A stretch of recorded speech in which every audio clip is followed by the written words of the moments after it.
Hello and welcome. This is Aika Rey, I'm multimedia reporter for Rappler.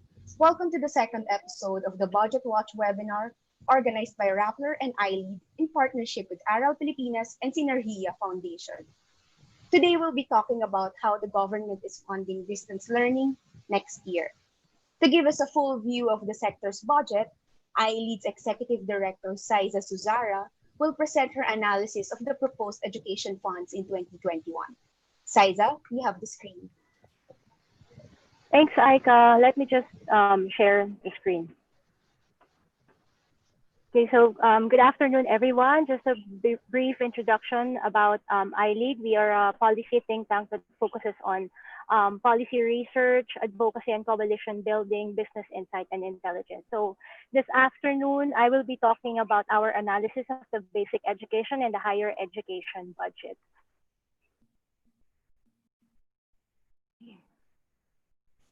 So in the past few weeks, we've heard news about the big drop in enrollment rates due to COVID-19. So as you can see in the figures here, last year, total enrollment for school year 2019 to 2020 in both the public, the private schools, as well as those enrolled in the SUCs and the local universities and colleges reached 27.7 million. But then it dropped to only 24.5 million learners for this school year. As you can see, the biggest drop in the enrollment rate was registered in the private schools, which nearly lost about 50% of students, as well as those that used to enroll in the alternative learning system. In the figure for the public schools, you'll see that it's only a 189,000 drop in enrollees. That's about less than 1%. However, we noted here that some of the private school students transferred to the public schools, and though that's probably the reason why there's no significant decrease in the enrollment rates in the public school system. Of course, in the past couple of months as well, there's been a lot of talk about the shift to blended learning, to distance learning. That's primarily digital and modular learning. And there's a lot of news as well as to how this can be funded. Some have been running drives in order to gather donations so that students and teachers can buy bond papers and print those modules for the students in preparation for the coming school year. So before I go into discussing the DepEd, the TESDA, the SUC, and the CHED budgets, let me just give you an overview of the past 3 budgets that we've had since 2019. So in 2019, we had a budget of 3.8 trillion, and then the actual spending was about the same level at 3.79 trillion pesos. Now for 2020, as you recall, there was Bayanihan 1. Our total budget for this fiscal year is 4.1 trillion. However, there have been reallocations authorized under Bayanihan 1, and there are also upcoming reallocations under Bayanihan 2. So the total spending so far is at 4.3 trillion pesos. Next year, the budget will climb to 4.5 trillion pesos, and the expected spending program is 4.46 trillion pesos. So if we look at the budgets by sector, you'll note that social services actually takes up a huge percentage of the fiscal space. However, as you can see from 2017 up to the present, it's been decreasing, and there's only a slight increase if you compare the 2020 and the 2021 budget. But I would just like to note that the sectoral budget does not show the reallocations under Bayanihan 1. So actually, if you look at the social services as well as the defense budget, that's the pink line right at the bottom, there might actually be some slight decreases there because this doesn't factor in the nearly 200 billion pesos released for the social amelioration program. And then next to the social services budget, which includes The budget, of course, for education is the budget for economic services. That's at 29.9%. That includes the budgets for infrastructure development, which is, of course, the Build program. And then, of course, you see there as well the percentage of the budget that goes to general public services and debt burden, as well as defense. As you see, apart from the slight increase in economic services, the portion as well for debt burden also is increasing. So these are some of the expected outcomes of the Department of Education and the state universities and colleges. So of course, for the Department of Education, their mandate is to improve access to basic education so that kids can be prepared for further education and entrepreneurship, as well as getting employed. For the SUCs, which is of course focused on relevant and quality tertiary education, the expected outcome, of course, is to improve the access of poor but deserving students, as well as to promote economic productivity and innovation through higher education research, as well as community engagement. And then for the Commission on Higher Education, the expected outcome is to produce holistically developed and civic-minded critical thinkers so that they would become innovators, job creators, entrepreneurs that could, of course, contribute to inclusive growth. And then, of course, there's also the TESDA, which just basically tries to enhance and increase the employability of students enrolled in their programs. So this slide shows you the budget of the Department of Education from 2013 up to the 2021 proposed budget. You'll see that the highest budget so far for that is the 2020 proposed budget. And then if you look at the budget of the DepEd since 2017 up to the present, it has been fluctuating, unlike from 2013 to 2017, which has been in which the budget of the DepEd increased. If you factor in the Bayanihan 1 and the Bayanihan 2 allocations, there's about a 15 billion increase in the original budget level of the DepEd. In 2020, their original budget was 521 billion pesos, but in under Bayanihan 1 and under Bayanihan 2, that increased by about 15 billion pesos to 536.85 billion pesos. The spending, however, at this point in time is just about half of what they used to spend in 2018 and 2019. So if you noticed, as I mentioned a while ago, the budget of the DepEd has been increasing from 2013 up to the present. However, it's important to note here that the budget of the Education Department has always been PS heavy, because the department spends about 80% of its budget paying for the salaries of teachers and their personnel. And it's the same case for the SUCs. The subsidies provided to them is also largely devoted for personnel services. For CHED, it's a little bit different. The subsidies that they get is higher for their MOOE.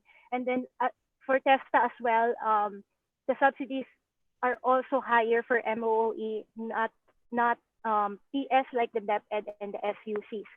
So if we compare the 2021 total budget of the DepEd, excluding what has been released for Bayanihan 1, you will see that there's been an increase. But if you note, based on this breakdown for personal services, MOOE, and capital outlays, you'll see that most of the increase in the budget of the DepEd for 2021 went to personal services because of the salary standardization law, which took effect last year and which will continue to take effect in the next 4 years. So this is a breakdown of the DepEd budget by the Office of the Secretary as well as its attached agencies. So nearly 99% of the DepEd budget goes to the Office of the Secretary, while the rest of it, the 1%, is divided into the budgets of their attached agencies, such as the Early Childhood Care and Development Board, the National Book Development Board, the National Council for Children's Television, the National Museum, as well as the Philippine High School for the Arts. So in 2016, the OSEC budget was at 410 billion pesos. In the 2021 NEP, that increased to 568 billion peso proposed budget. Drilling down into the budget of the OSEC, these slides and the succeeding two slides will show you a breakdown of the program budgets of the Department of Education under the Office of the Secretary. So the green rows that you see there represent budget line items which gained increases, while the red ones are the ones that decreased. So what are those that increased? It's the budget for curricular programs, learning management models, standards and strategy development. New school personnel positions also slightly increased by about 824 million pesos. Learning tools and equipment also marginally increased by 11.4 million pesos. Textbooks is just the same as the budget that DepEd had for this year. The computerization program nearly doubled from 4.8 billion to almost 9 billion in the 2021 National Expenditure Program. The budget as well for flexible learning options and the Madrasa Education Program increased marginally as well. But as you see, there are a few red rows over there. The budget for basic education facilities decreased by about 5 billion pesos. The budget for the quick response funds, the last mile schools, and the budget as well for indigenous people's education and the special education program, which unfortunately went down from 107 million to 0 in the 2021 proposed budget. Now, there are other budget items as well, as you can see in this slide, that also decreased, like the school-based feeding program. Although it decreased, DepEd said during the Senate budget hearing that they will continue to implement this program and would give out food packages instead.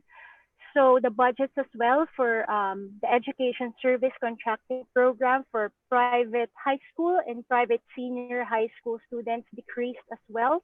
The biggest decrease is in that line item for the voucher program for private senior high school students. Meanwhile, there were increases in the operations budgets of schools for all levels, the elementary, junior, high school, and senior high school. For the operations of schools, the elementary level got the most budget increase at 25 billion pesos. Now here are a few other smaller budgets of the DepEd. The grant of cash allowance, hardship pay for master teachers, and the reclassification of positions decreased by about 184 million pesos. The operation requirements of sports academy and training centers decreased as well. There's a zero budget for that now, as well as the school dental health care program, that's zero as well in the proposed 2021 budget. The budget as well for World Teachers Day incentive benefits is also at zero in the 2021 proposed budget. The human resources development for personnel in schools and learning centers decreased as well. Now, although there were large decreases in the basic education facilities program and the last mile schools program, as well as the voucher program for private senior high school, part of those budgets that were decreased were lodged in the unprogrammed appropriations. However, unlike the regular appropriations or the regular budgets of DepEd, this is very contingent on the availability of excess revenues or approved new revenues, unless there are those new revenue collections the Department of Budget and Management cannot release these budgets to the Department of Education. So essentially, this is going to be left to that situation. Unless we have excess revenues, there will be no budgets, no additional budgets as listed under the unprogrammed appropriations. This slide just basically shows you the trend for the budgets of the major education programs that I mentioned earlier. As you can see, the pink bars represent the budget for the operation of elementary schools, and they take up the biggest budget of the DepEd, followed by the budget for the operations of junior high schools, and then the budget for basic education facilities fund. Now, the basic education facilities fund was increasing since 2015 up to 2017, but it has been decreasing over the years since 2018.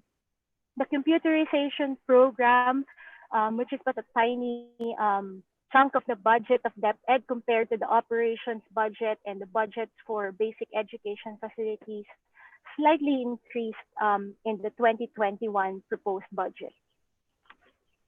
These are the budgets as well for the voucher program and the education service contracting for private junior high schools. You'll see there that the budget for the voucher program for non-DepEd public high school decreased in 2020 and slightly increased in the proposed 2021 budget, while the voucher program for private senior high school decreased from 2017 to 2018 and then continued to increase from 2018 to 2020, but then it decreased in the proposed 2021 budget. The joint delivery voucher for senior high schools for the tech, gov't, and livelihood program looks constant without any significant increases over the years since 2017. Now, if you compute the total MOOE budget of the DepEd, you'll see here that that would only amount to 4,000 pesos if you divide the total budget by the total number of enrollees in the public schools. That's about 22.5 million pesos. So if you divide that per month and per day, it would only come down to a budget of 20 pesos per day, and that's in a scenario, even in a scenario where we see the biggest shift in our public education system from the face-to-face classes to distance learning, which includes digital and modular learning. So clearly, the 20 peso MOOE budget per student of the DepEd will not be enough for buying bond paper to be able to print the modules, or even subscribing to the internet so that they would be able to come online and listen to their teachers. This slide also shows you the new school personnel positions budget of the Department of Education. It has been, the number of filled plantilla positions of the DepEd has been increasing since 2016. Every year, there's about 100,000 plantilla positions filled every year from 2016 up to the expected 2021 proposed budget for this particular line item of DepEd. As I mentioned a while ago, the computerization budget of the DepEd increased as well. So the highest increase in this budget was in the 2018 General Appropriations Act. It increased by 26.4% from its 27 level. However, that budget dropped by about 50% in 2019 and then increased by 10% in the current year and further increased by 86.7% in the proposed 2021 2021 budget. Clearly, um, there is a priority to digitize. However, this digitization of the education system would not really cater to the students per se, but would only computers would only be distributed to specific schools and not to the students themselves. So as you saw as well a while ago, the basic education facilities fund was going down since 2017 with slight increases in the 2020 budget and continued to slightly decrease as well in the 2021 proposed budget. Meanwhile, the school operations budget has remained quite flat since 2019. However, for the senior high school budget, you see a large drop there in the 2020 budget and further drops as well in the proposed 2021 budget. Now, this shows you the DepEd's spending performance.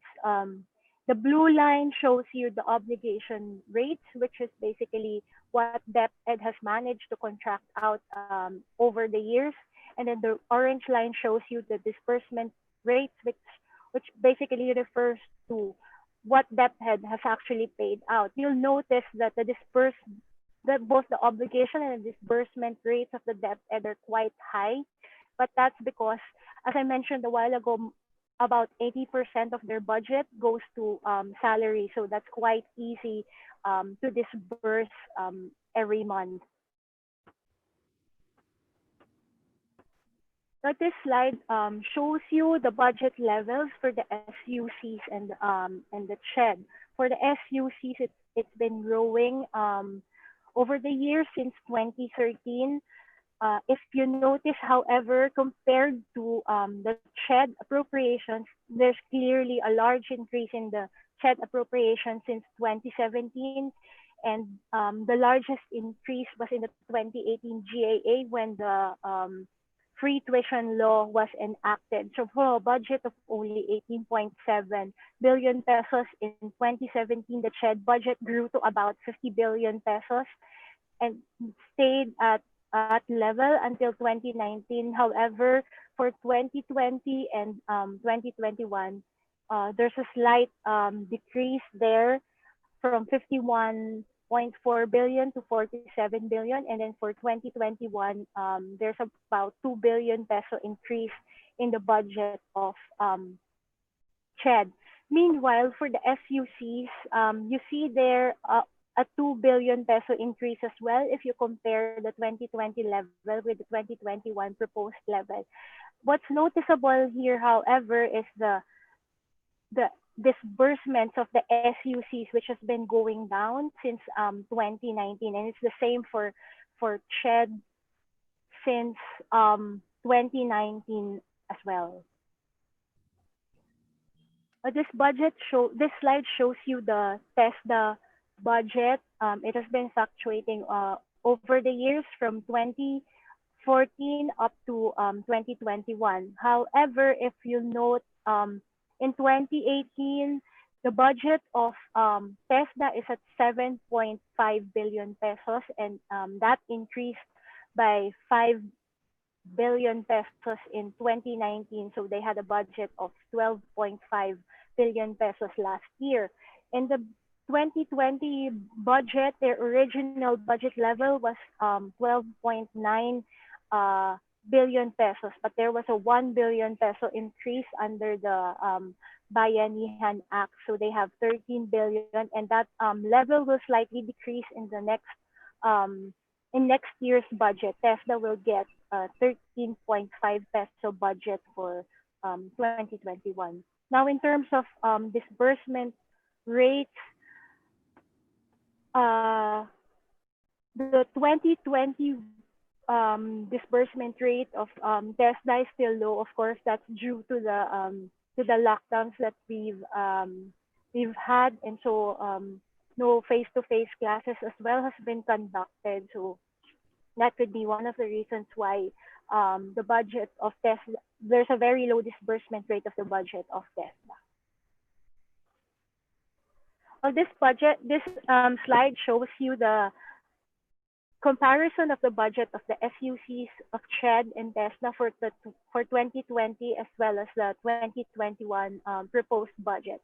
So you see that for the state universities and colleges, they had a budget of 73.7 billion pesos in the 2021 GAA. In the 2021 proposed budget, that's going to go up to 79.1 billion pesos. For the Commission on Higher Education, there's about a 3 billion peso increase from 46.8 billion pesos in 2020. It will go up to 49.6 billion pesos in 2021. However, if you look at the quality tertiary education program of CHED, there's about a 1 billion peso decrease in that budget. So from 46.6 billion pesos in 2020, it's going down to 45.6 billion pesos in the 2021 net.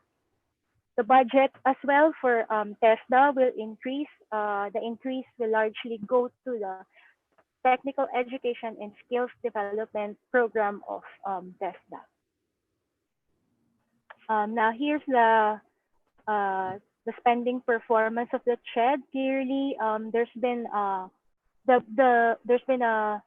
slowdown in the obligation rates of TESDA, and this is perhaps due to the fact that TESDA, before the free tuition law, TESDA had a budget that was less than 10 billion pesos, and then it suddenly grew to about 50 billion pesos in 2018. So you see there the inability of the commission to spend what has been given to them given their absorptive capacity.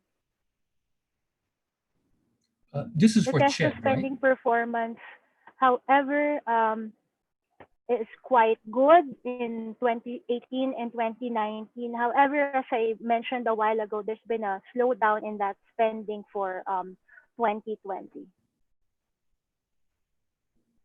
Now, if you compare the budgets for human capital development versus physical infrastructure in the 2021 proposed budget, you'll see that a lot of the increases will go to public work. So if you compare the budget of the Department of Education to the budget of the Department of Public Works and Highways, even if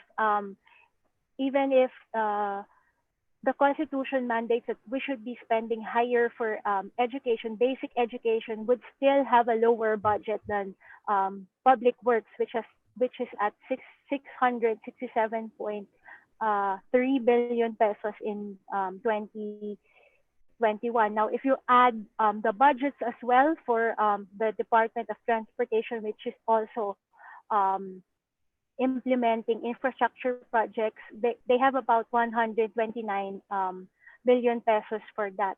Now, apart from the increases in the budgets for infrastructure, there's also been increases. We've also found increases in the budgets of the Philippine National Police as well as the AFP. The AFP increase is largely for the pension and the gratuities of the retired military personnel, while the budget the increase in the budget of the PNP will go largely to their operations. So as I mentioned a while ago, most of the increases in the 2021 budget will go to infrastructure and the favored agencies of the president. And as I mentioned as well a while ago, even if we see a huge increase in the budget of the Department of Education, that increase is not going to go to investments in improving the quality or the access to basic education. Most of the increases in that budget will go to the increase in the salaries of the teachers and the DepEd personnel. So it's left to be seen how DepEd can cope with the major change in the public school system. Now, in the 2021 budget, there are also other important things that we should keep in mind apart from the major shift in our education system. Of course, we've heard news about increasing unemployment, although the figures improved between May and July. Uh, the actual number of unemployed people still run up to the millions. And then, of course, there are also more returning OFWs who will add to the unemployment rate of of of, of local citizens. 2021 as well is a pre-election year, and that's why we see um, huge investments in infrastructure projects. Some of those infrastructure projects, as you've probably heard in the news, are patronage driven projects of some legislators. Now, there are also challenges in the delivery of key services. So it's not just the budget levels that we should be concerned about. We should also be concerned about how government agencies and even the local government units are able to keep up with the pace of spending that's needed in the midst of the crisis. Government, both the national and the local government, need to spend more and need to spend fast in order to deliver the services and the support that our citizens need. 2021 budget should also be a preparation for the implementation of the Mandanas ruling, which mandates that 250 billion pesos of the fiscal space will be downloaded to the local government units. Of course, when you download funds as huge as that of the local government units, that would involve concomitant functions being further devolved into the LGUs.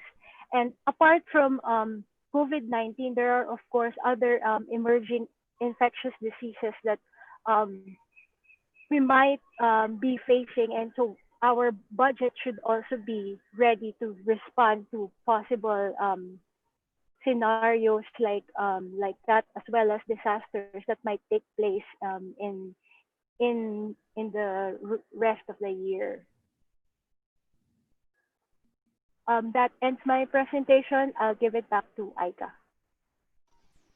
Thank you, Zy-za.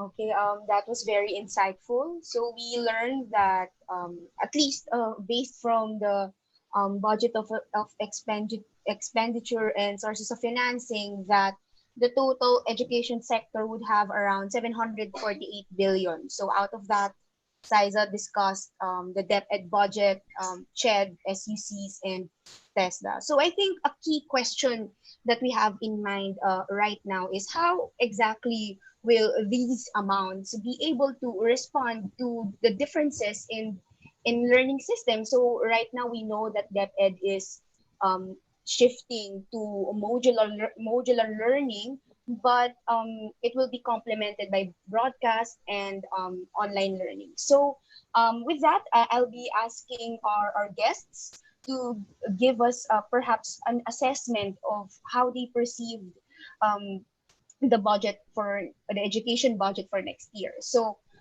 today we'll be joined by former Governor Rafael Coscuella, Liezl Mauricio, Dean Juan Miguel, and James Francis Miradora. So former Governor Rafael Coscuella served as Negros Occidental's Vice Governor from 1988 to 1992 to 1988 to 1992, I'm sorry, and Governor from 1992 to 1991. After his term, he became a presidential advisor for Western Visayas and for cooperatives. He currently sits as a member of the Board of Trustees of Synergeia Foundation, outgoing chairman of Galimpo Foundation, trustee of Negros Economic Development Foundation, and a consultant to the Catis Sagay Manapla Development Alliance in the 2nd Congressional District of Negros Occidental. Dean Juan Miguel is the Dean for Development Management at the Asian Institute of Management. He is also the chair of the Executive Committee of the Affiliated Network for Social Accountability in East Asia and the Pacific. Dean Luz served as the Undersecretary of the Department of Education and was on top of the Finance and Administration during the Arroyo administration.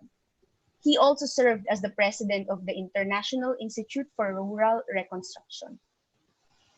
James Francis Miradora is a student and a development practitioner. He serves as the co-convener of the Aral Pilipinas, a group of education practitioners, parents, students, and development workers who are currently advocating for the continuity of education even in times of crisis.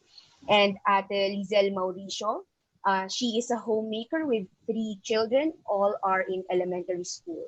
Her husband is a tricycle driver, and due to the pandemic, he was forced to reduce the number of his trips to 3 times a week. To cope with this, Liezl launched an online business to sell bed sheets. So hello everyone. Hello Governor Lito. Hello Dean Mike, Ate Liezl and James. So perhaps for this roundtable, we can start with Ate Liezl to share with us her experience on the ground and ano ba yung sa tingin niyang paano makakatulong itong proposed budget natin for education sa susunod na taon.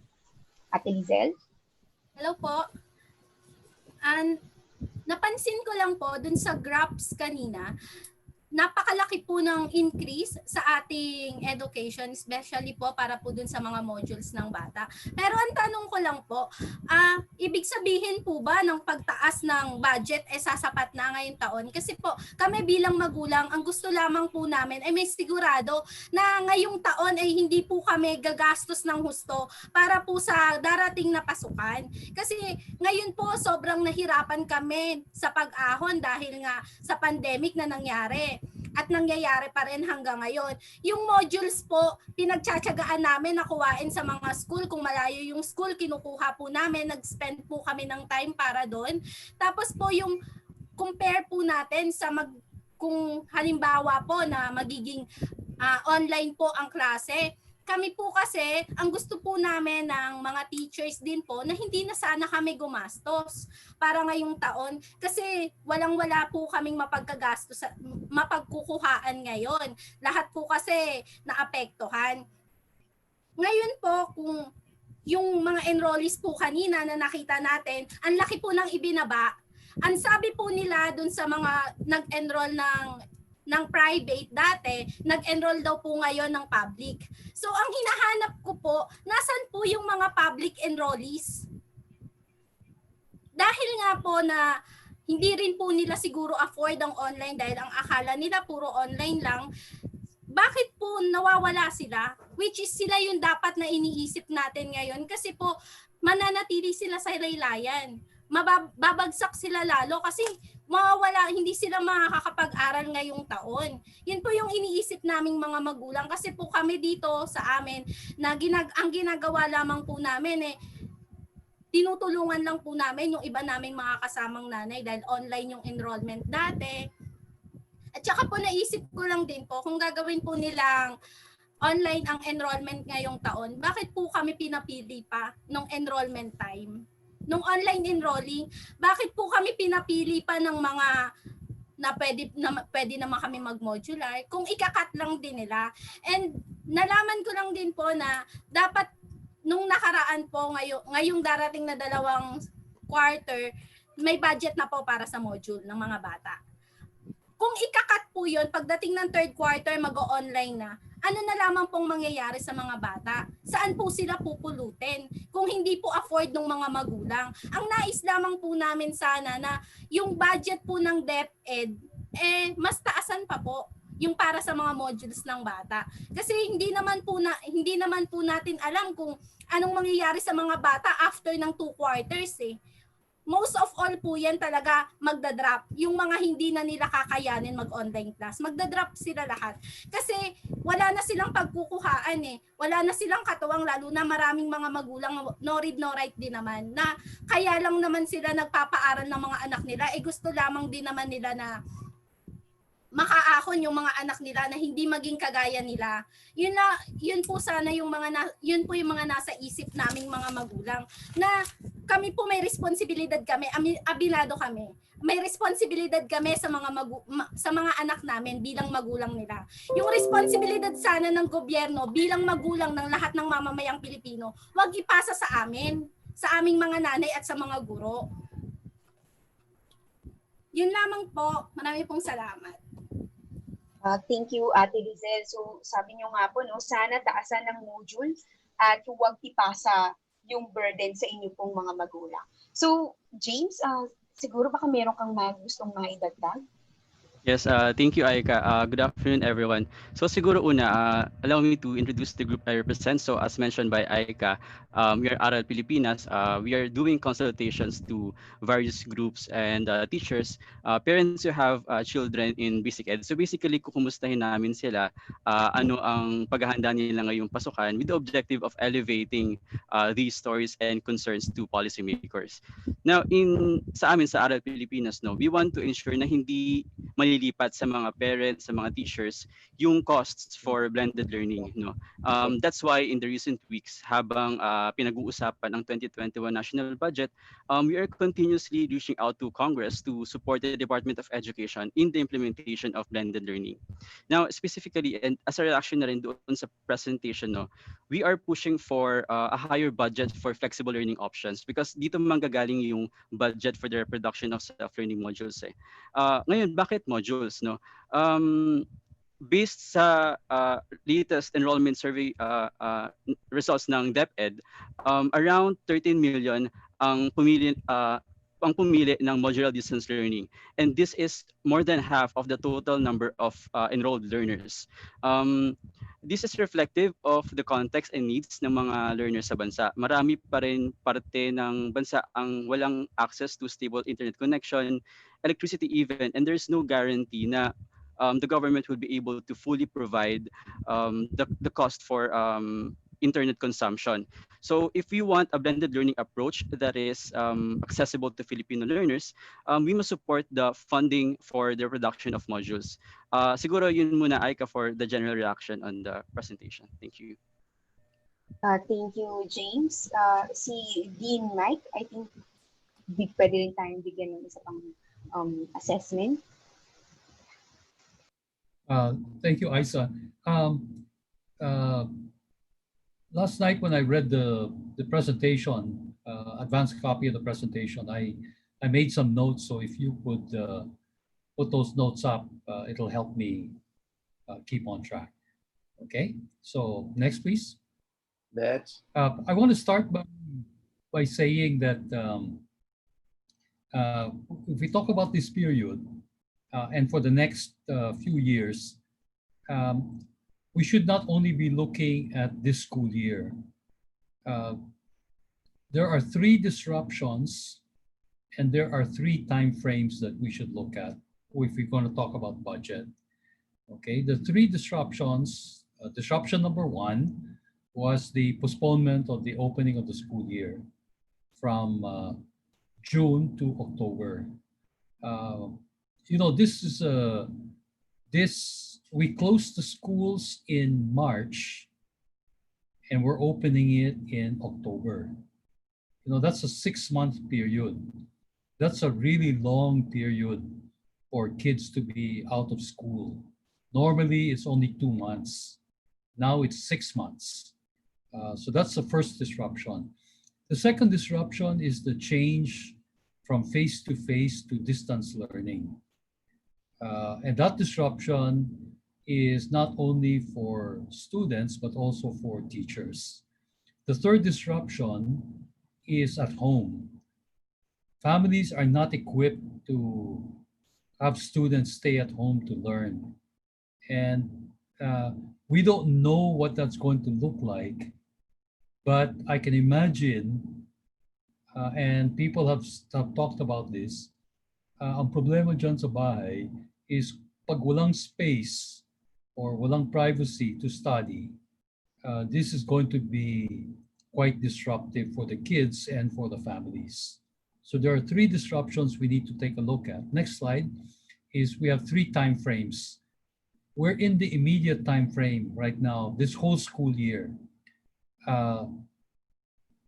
For this school year, Ang sabi ng DepEd, we will spend the first 2 quarters doing distance learning.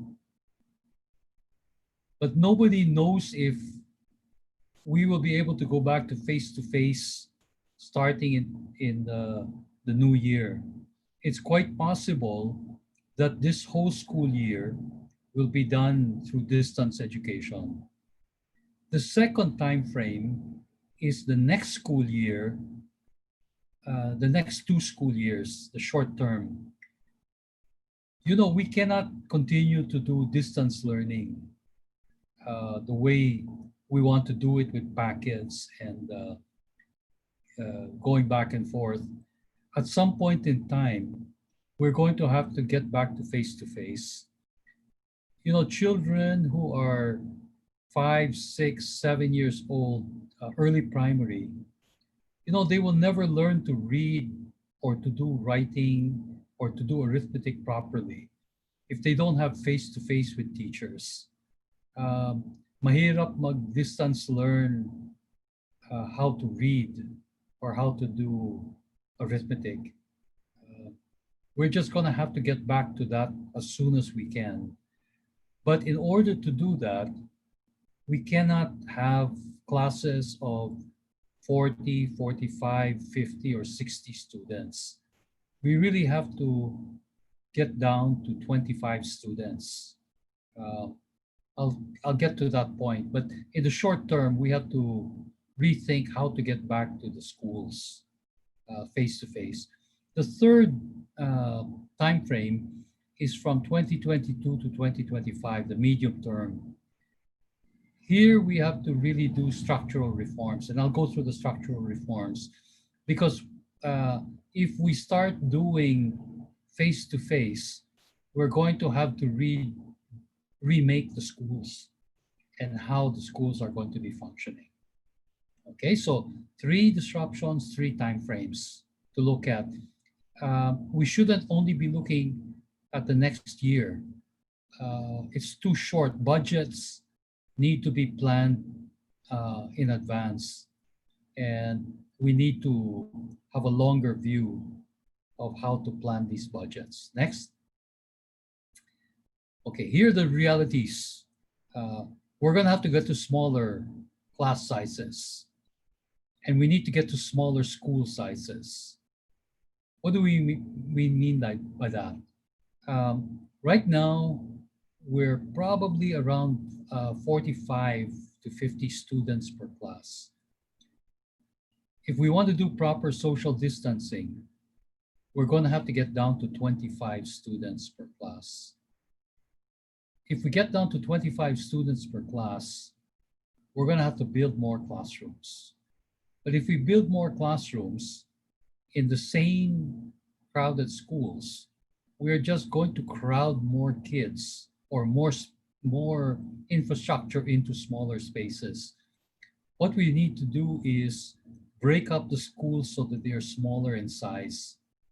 Our elementary schools should really only be around 1,000 students per school, per elementary school. Our high schools may be up to about 1,500 students. We can't have 6,000 student schools anymore. You can't get social distancing. You can't have the kind of class sizes you need. The only other way to operate is to go into shifting. But if you go into shifting, you take time away from face-to-face, and in the short run, next year, maybe we can do it, but in the long run, we need to get back to face-to-face, okay? All of this will mean that we'll have to hire more teachers. How many more teachers? You just run some calculations. We're about 900,000 teachers today. If we want to break it into smaller class sizes, we're probably going to have to add maybe about 400,000 more teachers. And we've got to do that in a very short 3-4 year period, which means that we're talking about continually hiring 100,000, 120,000 teachers a year. That's a lot of teachers to hire in a very short period of time. And the fourth is we need to differently design our schools. And I'll go through some of the design features for that. Next, please. Okay, here are the budget implications. If you go to smaller size classes, which means more classrooms and more teachers, the guesstimate I have is that we will need 25 to 35% more classrooms and teachers to be hired. And that's a huge cost item. Can't be done in 1 year, has to be spread out. That's why over the next 5 years, we have to plan our budgets so that we can accommodate those large increases. The second is we have to create more schools. That means we have to buy more land. We have to build more schools. We've got to create more principal items. And that is going to be all over the country. Next, please. Okay, another implication is blended learning. We've got to expand the online platform, connectivity, mobile phones, load, more devices, etc. We need to re-outfit our schools for social distancing and health, school health. So the new requirements will mean more hand washing stations, more wash stations, clinics, etc. And we have to outfit our teachers and maybe even our students with new safety equipment. For example, school masks, maybe face shields. All of that's going to cost money. If parents can't pay for that, or local governments can't help with that, somewhere someone's got to pay for that. Next. Okay, here are some notes I have. My comments will be largely for the DepEd budget. Next. Okay, the general comment is that I take a look at the 2021 budget and it looks a lot like business as usual, except on a larger scale. But if you take a look at the disruptions that are going to take place, there should be spikes in the budget. There are certain spikes in the budget. For example, the learning modules has a big spike, but what they've done is they've taken budget items from other places and moved those items. Taking those budget items might in fact hurt certain segments. We need to take a look at that. Okay. The good news about this is that the spending rate of DepEd is quite a few percentage points below 100%.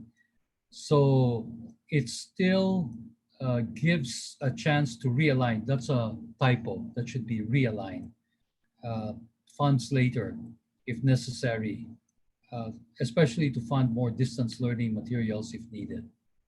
Next. Okay, the paying for distance learning is going to come from MOE, where you expect the largest spike. The flexible learning options does reflect that. That's a good thing. Next. Okay, areas that should actually expand in 2021 should include school feeding. Now, kids are not going to be getting together for face-to-face. So the question is, how do you do school feeding? We have to figure out how to do that, and maybe this can be worked out with the local governments helping supervise this. But you need school feeding because this is a large incentive for for parents to bring young children to school on schedule. The problem is if you delay the entry into kindergarten or even grade 1,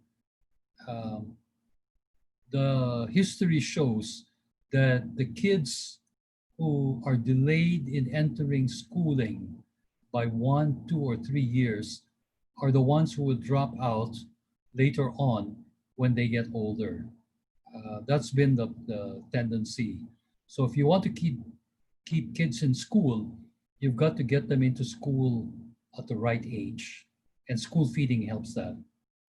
The other thing that we should not compromise is GASPE and the senior high school vouchers. This is really going to a large part to private school kids, but you can see from the data, the private school enrollment is down by 50%. This, if it stays that low for 2 or 3 years, you're going to have a lot of private schools closing shop, which means that they're going to start flooding over to public schools. And public schools, which are already overcrowded, are going to be even more overcrowded. So it's a good thing to try to keep as many private schools operating, because it will take a lot of pressure off of the public schools. Lastly, in delivering distance learning, human resource development of teachers should be expanded, not decreased or flat. The human resource development budget of DepEd is actually going down for next year.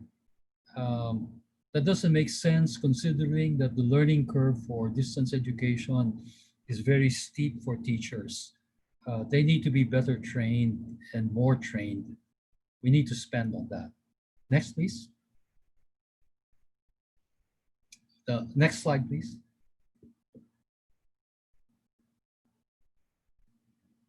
Is that the last slide? Yeah. Okay. Okay. Go back one slide. Paying for distance learning. Can you go back one slide, Sarah? Okay. Paying for distance learning. No. Keep going. One more. 2 more slides. 2 more slides, please. No, you're going backwards. Keep going.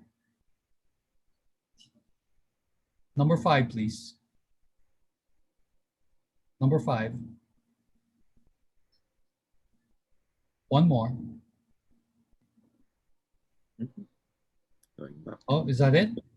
Oh, okay. The only other point that has to be made, it's not in the budget, what I always anticipated is that we're coming up to the end of the administration, which is in 2 years' time.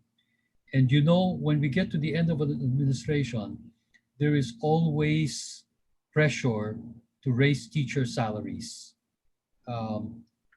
That requires a law, but the problem is once we increase teacher salaries, the spike is always very, very large.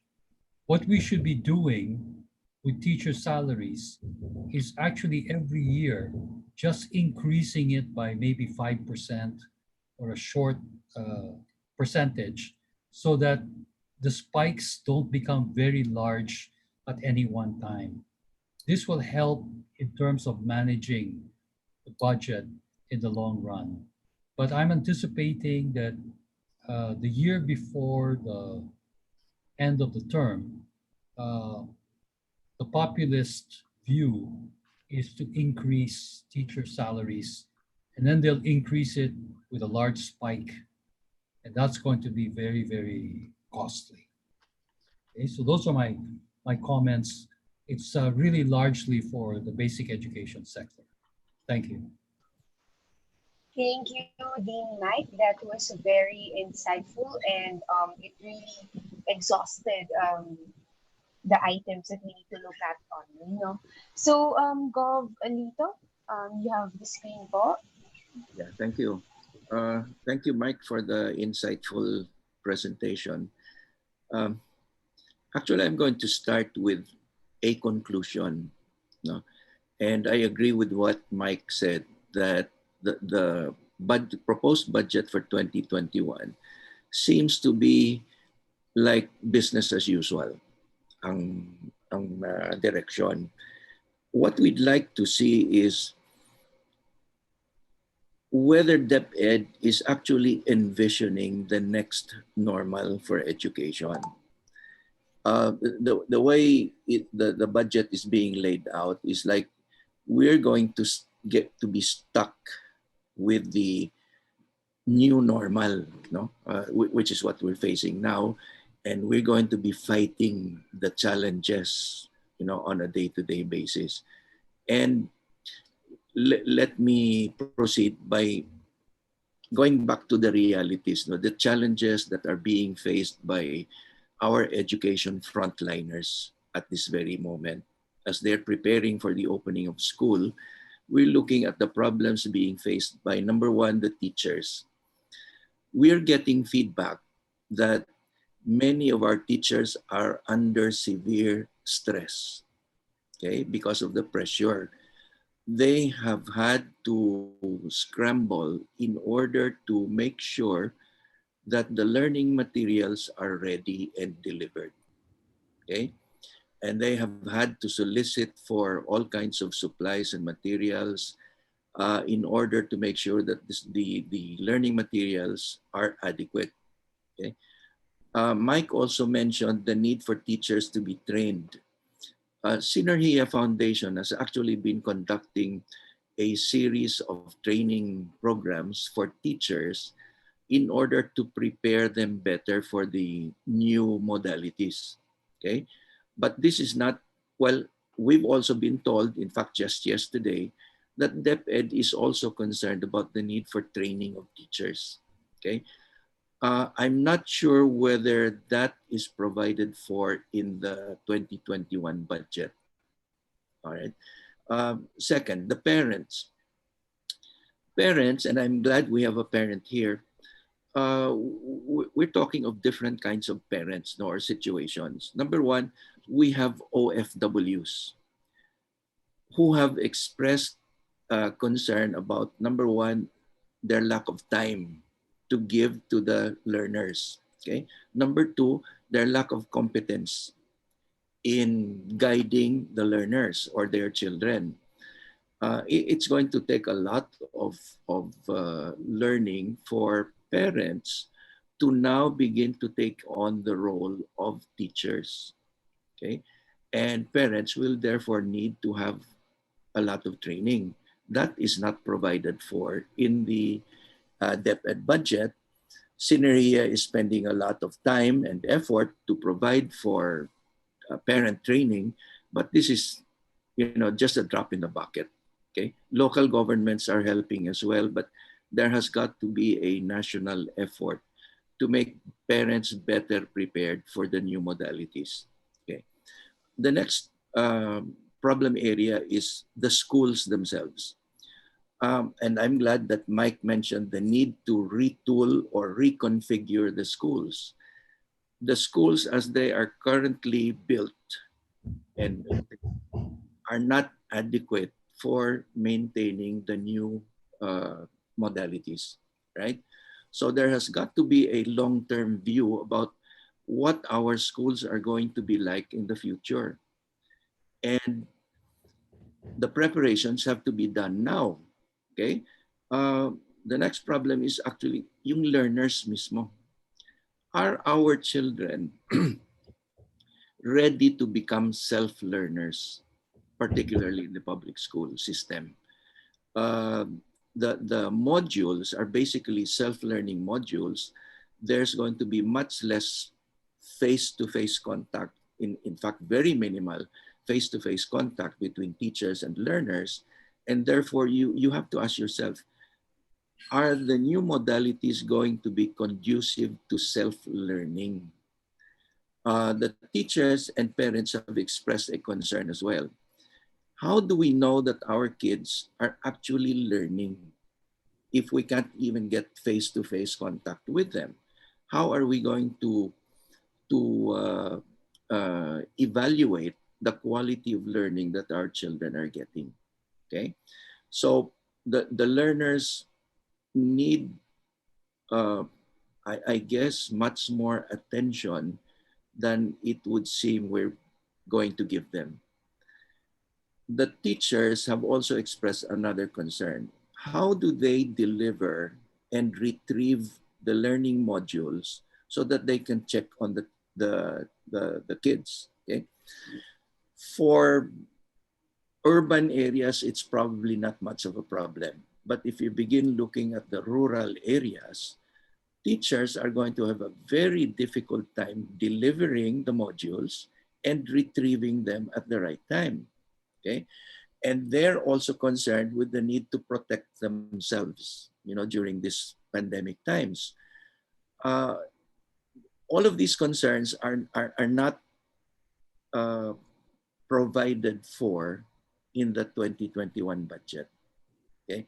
Except for the huge increase in the budget for options, learning options, and that's really a good thing that they put in. No? So having said all that, I'd like to give a thumbs up, no, to number one, the large increase for flexible learning options, which Mike also mentioned. No? That increase is from 600 million to 15.2 billion, or a 2,400% increase. I hope that is used well. Okay, I hope the money goes for the production of learning modules, electronic materials, etc. That's going to come in very handy. But I don't know whether it's actually going to be enough. The other good thing about the proposed budget is the increase in for computerization. But as Mike said, I also shared the same concern that the computerization program may only have considered computerization for schools and teachers and not enough or hardly anything for the learners. And that again brings up the other major concern that keeps popping up during our conferences with division heads. Who's going to provide all the gadgets or the tablets that children need for electronic learning? We're looking at Valenzuela and Pasig City that have billions of pesos and they can afford to buy tablets for every pupil. Most other local government units cannot do that, and DepEd certainly cannot. No? So the big question is, how do you make sure that children actually have access to more than just the printed learning modules? Okay. And then I also give a thumbs up for the increase for operations of schools. Okay, and I hope that's put to good use, especially to help teachers wrestle with all the day-to-day problems that they're facing. Okay, I give a thumbs down for the budget cuts for many things. The last mile schools. I don't know why they've cut the budget for the last mile schools. They're the most needy. This would suggest that there's going to be a lot of children who will be left behind. Okay, the budget cuts for basic education facilities. And I understand, mukhang parang electricity ito electrification. And the voucher program for senior high school. And as mentioned in the first report was, this is all contingent on the availability of savings, new revenues, and maybe even possibly loan funds. Okay. I also give a thumbs down to the budget cut for the indigenous people's education. I cannot understand why they've done this to our indigenous people sector. Maybe it has something to do with all the red tagging that's going on, no, about the schools for indigenous peoples, but certainly they deserve better.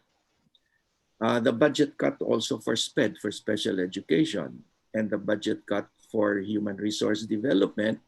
And as we've mentioned already, teachers need training, retooling, all kinds of assistance in order to be more competent in the new modalities.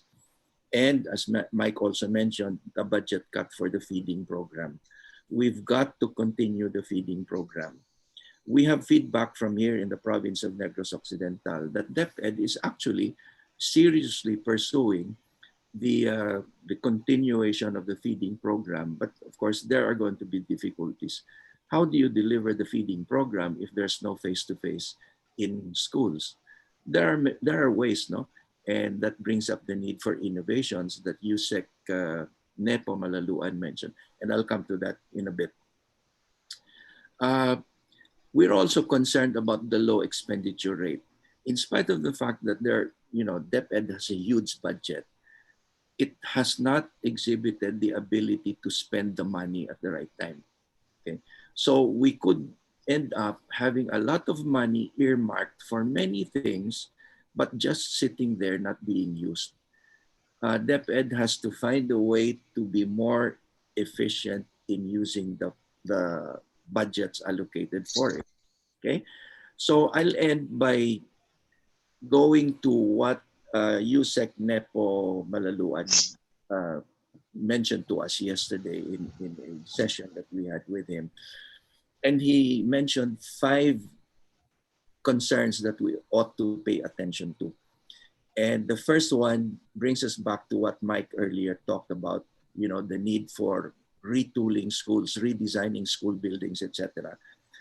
And Yusek Nepo Malaluan said it's very important that we become more proficient in planning and that we have better priorities. In my opinion, DepEd ought to have a think tank that will do nothing but think about the future of education in the Philippines and to make the appropriate plans. Because if we don't know what we want in the future, we'll never get there. We'll just keep wrestling with the challenges of the new normal. Okay, so planning and priorities are very important. The second is the need for improving education governance. And this is where the local governments with the local school boards and the school governing councils can become very important triggers for improving education governance. With the participation of the local school boards and school governing councils, the schools become more responsive to the needs of the learners and the parents. Okay, so we can talk all day about education governance. We don't have the time for that, no? But okay, let me move to the third. The importance of establishing partnerships. DepEd cannot solve this problem alone. Neither can the private sector. There has got to be partnership between public and private sectors. And we're talking of partnerships between DepEd and the LGUs through local school boards, school governing councils, foundations like Synergeia, and all these other private institutions and organizations that are trying to help. DepEd has to learn how to reach out and establish partnerships. And the partnership should include communities and institutions in those communities. The fourth item that needs attention is innovation. And we've been hearing about the surfacing of many innovations over the last several months. And we can talk about this all day also. There are so many kinds of innovations surfacing. Dito lumalabas ang creativity ng Pilipino. We ought to really learn how to what we call this, use this creativity and channel it for the right programs and priorities. No? So innovations, there are many. In fact, we're preparing for webinars to discuss various innovations that can be used, in fact, are being used by many local government units and their partners in DepEd. And the final item is the need for communication. Earlier today, I was communicating with a city mayor in Negros Occidental, and I asked about the community radio, which has been established in that city, and in fact exists in many other cities in the country. Local government units have set up community radio stations in order to augment the new modalities in learning. And in fact, many of the learning materials will now be broadcast through radio stations, community radio stations. This will help improve the level of communication between the Department of Education, local government units, the parents, the teachers, and the learners. And this can, just improve the whole system. The problem is not all local areas can afford this. So there has got to be other ways to improve communication among all stakeholders. I also do not see any provision for this concern in the 2021 budget. Okay, so those 5 areas really need our serious attention. And I guess my single biggest recommendation would be for DepEd to have a think tank that will do nothing but think about how to gear up for the future, for the next normal. Thank you.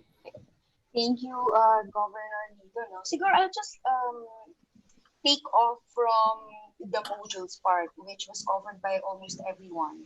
So we're seeing that 15 billion lang yung budget for flexible learning, no? But there's another 5 billion under the unprogrammed funds. So that's a total of 20 billion. Kaya lang, syempre, ang problema with unprogrammed funds is nabanggit nga ni Zy-za kanina na hindi magagamit mo lang yun. It's very contingent based if we have new revenue sources or excess revenues or kukunin sa loan. So ang sinasabi ngayon ni DepEd, nasa 35 billion pala yung kailangan. So I think James has something to add on that, no? So what can we do with that? I think you want to expand also on what you said about blended learning. Yes, thank you, Aika. Share ko lang yung screen ko, ha.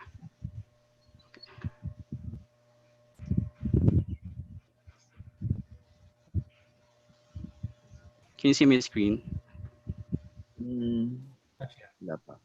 Wala pa. I think you have to, yeah.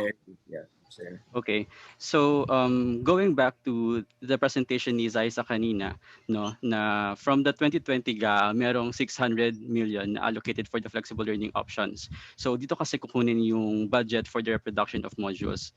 And dun sa 2021 budget sa NEP, it increased to 15 billion. So ang laki ng itinas niya, and as pointed as well by Governor Lito, isa ito sa mga tumaas na budget from sa budget item ng DepEd. I think isa rin ito yung pinakamataas sa lahat ng items niya, no. But as I'm presenting on the screen, we also made a costing study on this. Kung gusto natin na magkaroon ng sapat na modules ang bawat mag-aaral, we need an additional of around 40 billion for 3 quarters in the upcoming school year. Considering yung latest enrollment figures, the number of most essential learning competencies, kasi dito magbabase ng number of modules and the percentage who opted for modality. In Congress, na-raise din ito ng DepEd na kailangan nila ng around 35 billion so that hindi ma-force ang learners to share the modules. So again, kailangan ng 40 billion for the second and third quarter kasi yung first quarter natin for the upcoming school year can be shouldered na by the Bayanihan 2 and 9 billion already downloaded to school divisions offices. So more than 90%, I think this is presented by USEC NEPO na more than 90% have been printed na for the first quarters. But the second to fourth quarter which will start next year still needs funding. So again, if we want na yun nga, bawat isa mayroong sapat na modules contrary to the possibility of sharing their modules, we have to support the Department of Education in increasing the budget on flexible learning options. So yung kahit na ang laki ng 15 billion na itinaas, kailangan pa rin natin ng additional na 40 billion.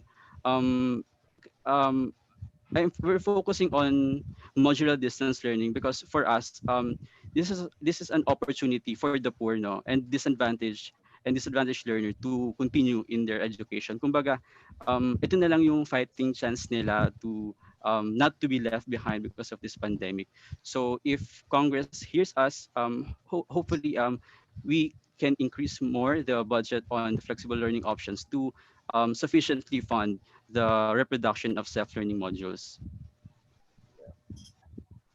Thank you, James. So siguro, we're seeing a big problem in terms of the modules. And for DepEd, this year, we actually had to raise funds or donation drives, katulad nga nung na-mention ni Governor Lito kanina. So I guess yung isa sa main questions ko din, no, which yung iba dito na na-touch na ni Dean Mike, I guess ano yung isa sa mga pinaka-priority budget items that we need to see improved, given that next year meron pa nga tayong blended learning, and we're not even sure if are we going to do face-to-face classes in the next school year. And we know for a fact, based on the health experts forecasts, na aabot hanggang 2022 itong coronavirus. It might be here until that time. And the possibility of getting the vaccine distributed, na kung saan nakapin ang hopes ng ating administration ngayon, mga nasa second quarter or maybe third quarter pa next year. So siguro ano po yung priority budget item that that needs to get bigger funds for next year? And then after, kung sino pong pwedeng makasagot ito, so maybe si James or si Mike or si Governor dito, we will transition na to the Q&A segment. Sige po. If I may. Sure po, sir. Yeah, given the track record of the spending track record of DepEd, and given the fact that we know at the local level, everyone is scrambling to produce the learning materials, I would really suggest that the actual need be quantified. Buti naman si James nagbigay ng figures, 40 billion. How that is distributed, I guess it's all in the arithmetic, okay? But if that is the amount that we need, we really have to make sure that the amount gets spent at the right time. What I would suggest is, aside from adding to the budget for these modules, that the DepEd allow for the downloading of the funding to the local government units, the local school board, so that they can undertake the production in a decentralized manner. Everybody does the same thing at the same time. So therefore, your spending is much faster and more efficient. No? So that's my suggestion. Instead of just adding to the budget, provide for the downloading of the funding to the local offices, I guess field offices of DepEd, where they can work together with local governments. Thank you, Governor Lito. Mike, do you have something to add po? Well, that makes perfect sense, because DepEd, if it's centralized, or even if you do it at the division level, you're still too far away from the schools. You really need to do it at the town level, where the local school boards are. That's a good way to decentralize it. Thank you. Budget items, James? Yes. Ulitin ko na, ano yung priority, Yes. you think priority items that needs to be increased? Yes, thank you. Or kung merong i-decrease, ano po yung suggestions ninyo? I'd just like to reiterate, kasi isa talaga sa mga immediate concerns ng parents and teachers ngayon ay yung reproduction of self-learning modules. So if we can add in the 2021 national budget, under the budget of DepEd, the flexible learning options, an additional of 40 billion, perhaps mapiprevent natin na mag-shell out ang parents and teachers para sa pagprint ng modules, there's no doubt na malaki gastos ito para sa gobyerno, pero hindi rin tama na hayaan natin na gumastos ang mga magulang at mga teacher para sa distance learning modality. Thank you, Aika. Okay. Ate Liezl, siguro dagdag ko lang ninyo, isa pang binabanggit din ng DepEd ngayon, ni Yusek Sevilla, na apparent issue pa rin talaga dahil 3,500 pesos lang ang cash allowance pa rin na natatanggap ng ating mga guro. So, syempre, meron pa rin mga concern about, at nire-raise din ito ng ilang grupo, na meron ding mga kailangang bayaran, no? Siguro yung iba, gadgets, yung iba, internet connection, and yung kung paano sila pupunta para i-deliver itong mga modules. Ate Liezl, meron po ata kayong gustong sabihin? Ay, yung sa pagdi-deliver po sa amin ng modules, kinukuha po namin ito sa school. Yung parents po, yung pumupunta sa school para po kuhain yung mga self-learning modules ng mga anak namin, which is okay lang po sa amin, mas kaya namin kaysa naman po mag-online learning na wala naman po kaming pang gadget, tapos pang load po namin. Syempre po, yung mga bata po talaga ngayon, hindi naman pwedeng nakatutok lang sa computer or sa laptop or sa mga gadgets nila, kasi paano namin ma-assure na yung mga anak namin ay nag-aaral talaga, hindi sila naglalaro. Kasi isang click mo lang, pwede nang mag-pop up yung kunwari nag-aaral sila, ganun. Karamihan kasi ng mga bata ngayon talaga, mas na-handle nila yung gadget kaysa sa magulang. At saka yung kaalaman ng magulang, maraming magulang at saka guro, ang hindi nila kaya yung mag-computer ng matagal. Hindi sila ganun kagaling mag-computer. Hindi sila ganun kagaling gumamit ng mga gadgets ngayon. Kasi karamihan ng mga teachers natin matatanda na nung mga panahon nila merong computer pero hindi pa naman totally ginagamit. At hindi naman nila kailangan gamitin noon dahil face-to-face lang ang learning. Yung mga bata po kasi talaga hindi namin alam kung paano sila matututo ngayon ng dekalidad na pag-aaral. Tsaka base din po sa mga pag-aaral na mas nakakatuto o mas maganda kapag mas nag-i-improve yung pag-aaral ng mga bata kung module yung gamit nila kaysa sa online, base po sa mga pag-aaral. Thank you, Ate Liezl. So, meron po tayong few questions coming from our viewers, no, in the audience. So, siguro basahin ko lang itong kay Aya from Advocates of Inclusion. Meron siyang question. So, there are loose coalition of individuals pushing for students with disabilities access to education. So, ito yung question niya. Given the 2021 budget's zero allocation for special education, they want to highlight their concerns. So how do we support children with disabilities this school year? And how do we help their caretakers or parents in helping them maximize learning in their home? So questions or answers or reactions from anyone from the panelists po natin? Si gov't parang sasabihin. Unfortunately, we can't see the logic, no, or the rationale for the removal of the budget for SPED. In fact, that was one of the things that really struck me. Why would they do that to that sector? No? One would imagine, well, maybe they're thinking that, well, we can't do anything much under the existing conditions, so wag na lang muna. But what do you do with people with special needs for now? Wasted year na muna? I think the first answer really is to restore the budget. In fact, kung pwede, increase it, and then find ways to actually implement the program. But you can't just wipe off that budget and say, maghintay na lang kayo. Thank you, Governor Lito. Anyone? May pa po gusto mag-touch? I'm involved with a special ed school private. Ang ginawa namin dun sa school na yan is during the summer months, we experimented with distance learning, online and offline. Alam mo, special kids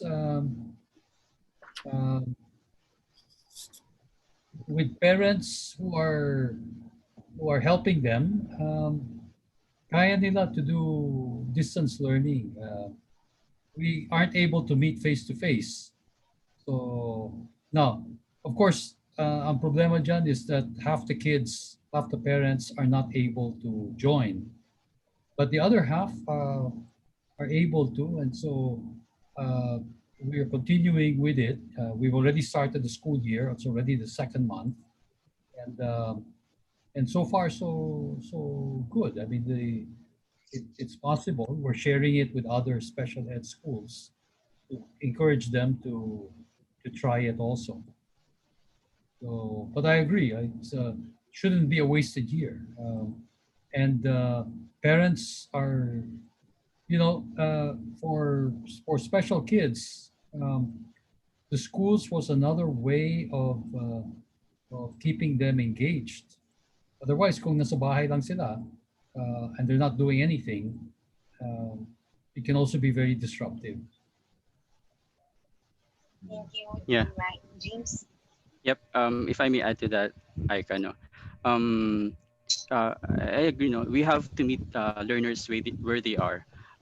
We really cannot allow this blended learning distance modality to be an additional burden to all learners. So I think dito pwede pumasok yung results ng enrollment survey wherein each learner would choose which modality would be the most appropriate for them.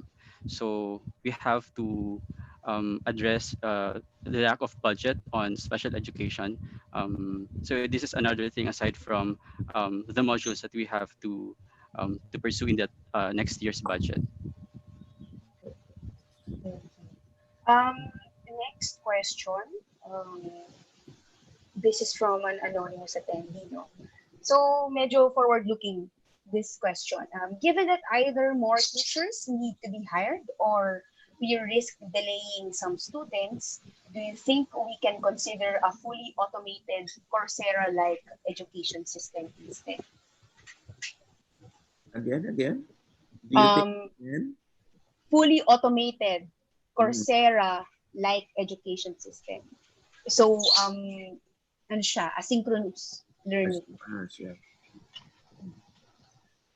Si Ate Liezl, maybe I can ask for si Ate Liezl, no? Parang what do you think, ano pong masasabi niyo kung mag-shift po ba tayo sa online? Problema mo na yung connectivity. Mag-shift po tayo sa online. Nag-start na po kasi karamihan ng mga public school ay ang modality po na ginagamit nila ay modular. Kung mag-shift po tayo sa online, meron na tayong hawak ngayon na module for the first quarter. Hindi ba parang mababaliwala lang yun? Kung mag-shift tayo sa susunod na mga quarters online na kasi hindi nakakayanin ng bata. Hindi nakakayanin especially ng magulang na ma-provide yung mga pangangailangan kapag ka-online na sa gadgets pa lang, sa load. Tapos hindi mo naman pwedeng hindi ipapaprint yun. Gagastos ka pa rin as magulang. Yeah. Other thoughts? I guess siguro dapat yan it should be looked at as an option, no? Augmentation. Kung kaya mo, di well and good. Pero kung hindi mo kaya, there's always the modular. Yes. And then, last question po,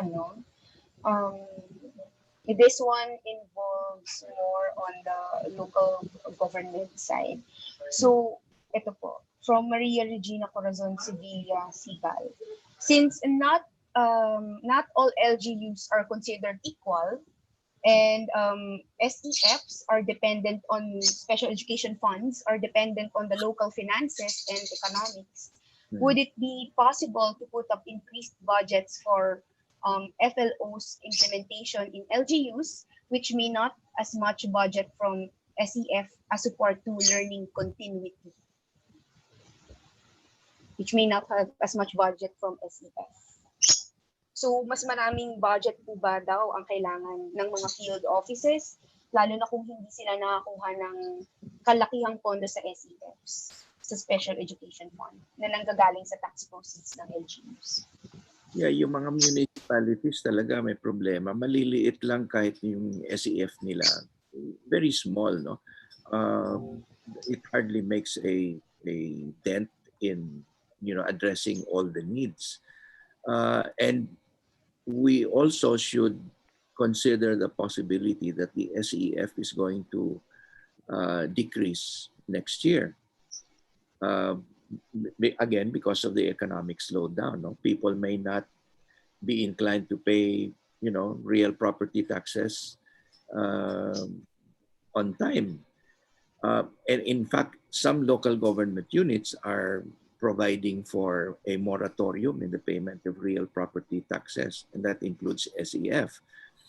So DepEd, while it is encouraging the use of SEF to augment the needs of the DepEd, the schools, also realizes that the SEF will never be enough. No, in fact, mayors, I was talking to another mayor today who had just had a meeting with her district supervisor, who was asking for, number one, baka pwede tayo magtayo ng community radio station. Eh siyempre, sabi ng mayor, saan nakukuha ng pera dyan? Number two, if she could provide for the printing equipment so that they could continue producing the learning materials, and to provide for mobility and all these other things that the teachers and parents need.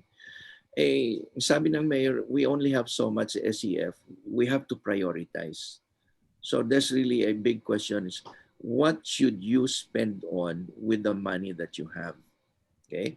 And I think this brings up the need for DepEd to be clear about where exactly its resources will go and where it is that the local government unit should augment. Because we might end up with some needs being over-addressed and other needs not being addressed at all. So there's got to be some kind of coordination, I guess, no? But who's going to set up that kind of mechanism that will inform the mayors, okay, these are the gaps. We suggest that this is what you cover. Don't worry about these other things because we're providing for that. I don't think there's that kind of conversation going on. So maybe better coordination, a better sense of where the monies are going, where the priorities are. And that way, the SEF can be maximized in terms of where it should go. Yes. If I may add to that, Aika, no. Sure. It's true that we should not heavily rely on SEF as noted by Governor Lito. It's highly contingent to an LGU's income class and collection of real property tax in a given year. Lalo pa ngayon, nasa gitna pa tayo ng pandemya, we can expect lower turnout. Na, kung mataas na, or kung if you're a highly urbanized city or higher income class municipality, okay, pero paano yung mga lower income class municipalities? Now, another thing is an LGU support to blended learning is not should not be limited to special education fund. We know na overburdened na ang local government units sa pag-respond sa pandemic in their own respective areas. But yung support to logistics, yung delivery or picking up modules, ensuring the end-to-end process of delivering modular distance modality is a great help in lessening the burden on the part of teachers and parents. Kasi yun nga, we even heard stories from parents na they were able to receive na their modules pero for the first week lang. Kasi weekly daw yung distribution. So ang first challenge with dyan would be the communities that are significantly distant to the schools or kung saan man nila kunin yung modules. So according to them, okay lang. Kaysa naman daw sa mag-online sila kasi hindi nila kayang tustusin yung everyday cost ng internet consumption. So this another challenge that needs attention. I can just to add rin dun sa comments rin nila Gov Lito and nila James about whether you can actually add budgets for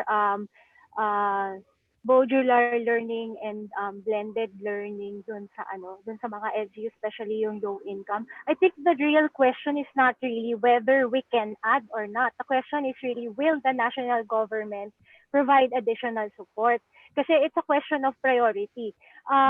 In the DepEd budget, we all know naman the budget of DepEd for the operations of elementary schools, junior high school, and senior high school. That's already there. But the question is that budget sufficient? And right now, what's emerging from the grassroots and also from our panelists is hindi siya sufficient, especially for modular learning. So in terms of from a budgeting perspective, the line item is there for the DepEd, within the DepEd budget, and then there may also be other fund sources that can be tapped to augment the budgets of the LGUs. But the question nga is this something that the national government is willing to do?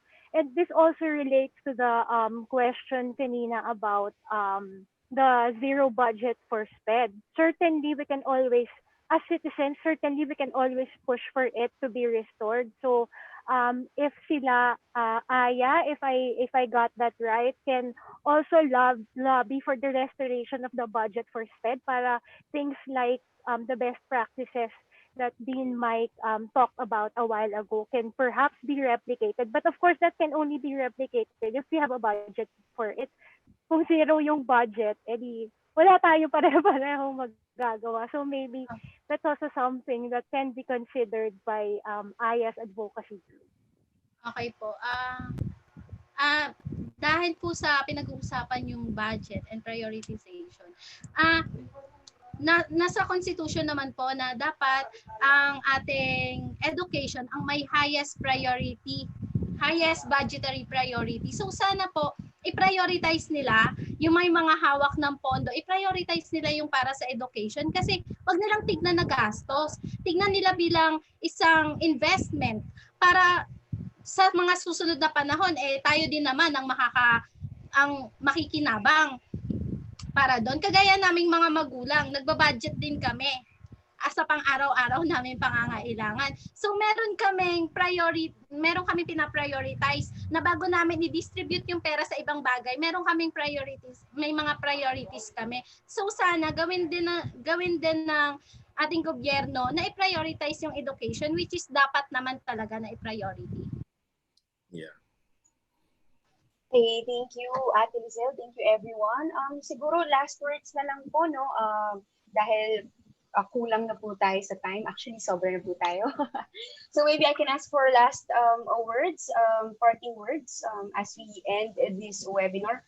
I know it's a very, we talked about a lot of insightful things, and Mike also was very exhaustive in his analysis, in his assessment of the 2021 proposed budget for the basic education facility. So maybe we can start with James. Parting words. Yep. Thank you, Aika. First, thank you to Rappler and iLead for putting up this platform, and of course to all who joined us this afternoon. We hope Congress will hear us in supporting DepEd in this undertaking. No, mahirap ang ginagawa ng DepEd ngayon. This is a crisis like no other. We should give any help we can to DepEd. We don't want to hear in the middle of the school year students dropping out kasi hindi nila kayang i-sustain yung cost of blended learning. Ngayon nga, 3.2 million learners pa ang hindi nag-enroll, and we don't want to increase that in the middle of the school year. Let's not forget that we are still in the middle of the pandemic and millions of households are pushed to extreme poverty. Milyon ang nawalan ng trabaho at ang ilan sa kanila ay may mga anak pa na gustong mag-aral. We really cannot allow the parents, teachers to shoulder the cost of printing learning materials if it's modular, or buying mobile devices, or shouldering internet consumption if it's online. Again, totoo na malaking gastos ito, pero hindi dapat natin hayaan na mapunta ang gastos sa mga magulang at guro. Perhaps let's also try not to view this as a burden to the government, but as an investment to the population, investment to human capital. The returns of this would surely be worth it. Thank you. Thank you, James. Ate Liezl, kung meron pa po kayong gusto idagdag. Ano po, Salamat po sa opportunity po na makakapag-talk as a parent po na gusto lamang po namin na sana wag na po kaming pahirapan pa kasi naghihirap na po kami sa mga panahon ngayon. Sobrang nahihirapan na po kami. Wag na po sana kaming dagdagan pa ng mga susunod pa na mga gastos. Although, responsibility namin din yon bilang magulang, pero responsibilidad din po talaga yun ng gobyerno. Sana po mas lakihan pa nila yung budget para sa modular kasi yun lang po talaga yung makakayanan namin sa ngayon. Hindi po namin kaya ng online learnings. Yun lang po. Thank you, Ate Liezl. Governor Lito? Well, in closing, first of all, we'd like to thank Rappler for taking this initiative. Synergeia is very happy to be part of this, and we hope matuloy yung initiative to put some order in the budget for next year, particularly for education, which is very critical. Maybe what I can leave by way of advocacy is really for us to continue pursuing the partnerships that we're seeing happening all over. It can only, we can only address the problems, all the problems we're facing if we do it together. So I'm seeing very encouraging signs of partnerships among different stakeholders, and this is making the job of DepEd so much easier. So Synergeia is engaged in continuing partnerships with local government units, with mayors, local school boards, school governing councils, and with DepEd, the PTAs, etc. But it can only do so much. There are many other organizations that are doing the same thing. We should continue all of these efforts to partner together, and hopefully we can address the problems more effectively. But again, government needs to be clear about their priorities.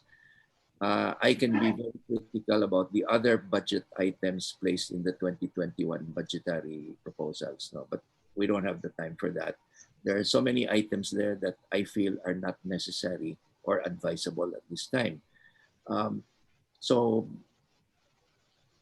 I hope Congress sits down very seriously to consider the needs of the teachers, the parents, the schools, and the learners, so that we can truly say no one is going to be left behind. Thank you again, Rappler. Thank you, Gov. Dean Knight?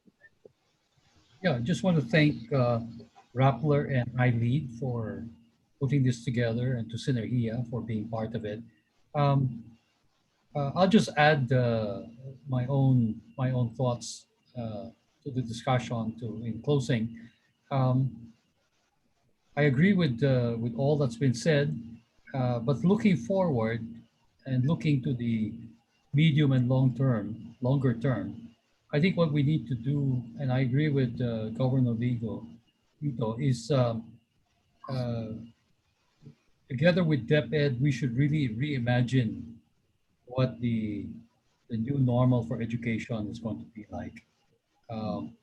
It can't be just adding more zeros to our budget to try to address what we think is the bigger picture.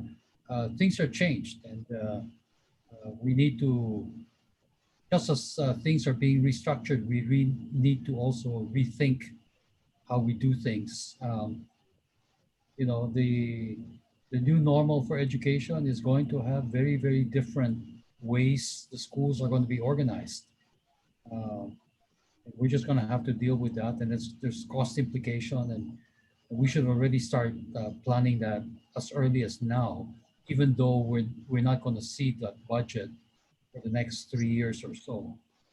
It takes a while for budgets to be put together, and the budget of DepEd is so large that if we don't plan it early, we won't have money available for it. So we should start now. Thank you. Thank you, Dean Knight. Zy-za?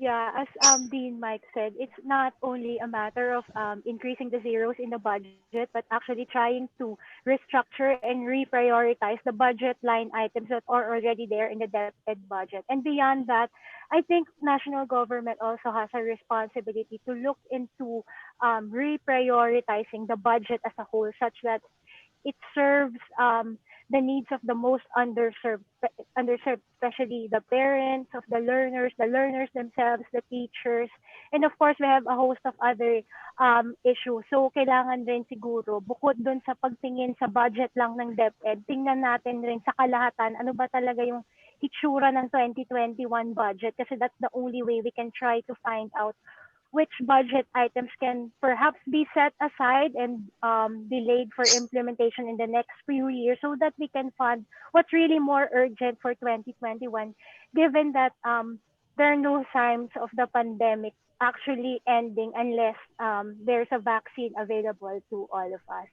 So just that, and we just want to thank again our panelists and also all of the participants in this webinar. Thank you also for Rappler, Synergeia, and Aral Pilipinas for this partnership. Thank you, Zy-za. So, in closing yun, marami tayong napag-usapan ngayong araw. And nakita natin na itong 748 billion na budget for the education sector may not be actually enough for next year.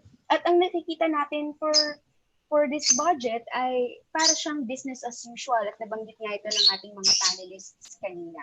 So merong mga sinasabi na kailangan din nating dagdagan, no? At sinabi ni James siguro about 40 billion for flexible learning, dahil nga given na din dito sa example na nabanggit nila Governor dito at sa personal experience nila at Liezl, na meron talagang pagkukulang in terms of the printing of modules, and perhaps yung end-to-end delivery din ito, nakikirapan din ang ating mga guro.